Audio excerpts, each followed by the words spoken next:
maqaan koo Tsahaay Fidaati. Ani obboleettii Hayilee Fidaati. Hayilee Fidaa baay'ee nama warqii ture. Nuufis nama warqii ture, biyyaafis nama warqii ture. Abbaa keenyas haadha keenyas gargaaraa ture. Nuun mana keenyatti nu gargaaraa ture. Mana nuun keessa ijoollee qaba. Nama baay'een ijoollee qaba. Ijoollee koo sanarrattis na gargaaraa ture baay'ee. Amma booddee keessa ga'ee iddoo manni intini ta'e wallaalle abbaan koo hidhaa jira jedhaa utuma hidhaa jira jedhee gubatu hin du'ee haati koos immoo akkas ija isaa isatti hin argannu akkas ta'eera utuma jettuutuma akka keenya kana dhageessee hin gammadin isheenis hin duutee obboleessi keenya hangafni keenyas ammas han isatti qaxxalee dhalate utuma akkas aaruutuma akkas gubatu hin du'ee ammas obboleessi keenya immoo barreen gaddaallee takaafalee ture. Innis immoo nu jalaa guddaa'ame amma nu bichaa jira obboleettiin koo tokko immoo Addis Ababaatti hafte. Akka nutu jira baay'ee nu gargaara ture baay'ee nu godha ture.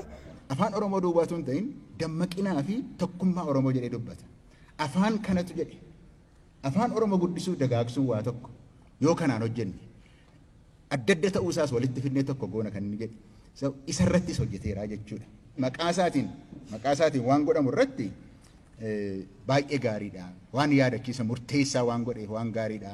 Afaan akaadaamii kun maqaa isaatiin moggaafamuun waanuma seera qabeessadha. Waanuma ta'uun irra jirudha. Kanaaf kana yaaduudhaaf yuunivarsiitiin Wallaggaa kana yaaduu isaatii fi waan baay'ee godheera. Baay'ee gammachuun natti dhaga'ama. Baay'ee akka waan ka'eetti akka waan argaa jirutti akka waan naa gochaa jirutti akka waan na gargaaraa jirutti akka isaa duriitti akkastu natti mul'ata bakka. Nuun maqaa isaa dha'uun sodaanna nuun dur.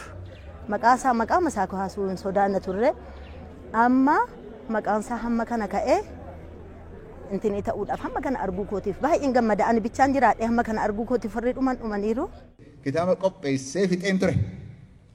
Gidduutti waa'een sila naan jettan tokko maal inni jettan aktivistii moo naan jedhee namni iddoo sanaan aktivistiitti filaalee hin beeku. Wanni sun hojjetamee dhumee jira. Yoo akaadaamiin kun yookiis instituutiin kun dhaabbate asitti dhufee fixeetanii maqaa kanaanii kitaabni sun akka inni katabamu godha jechuun jira.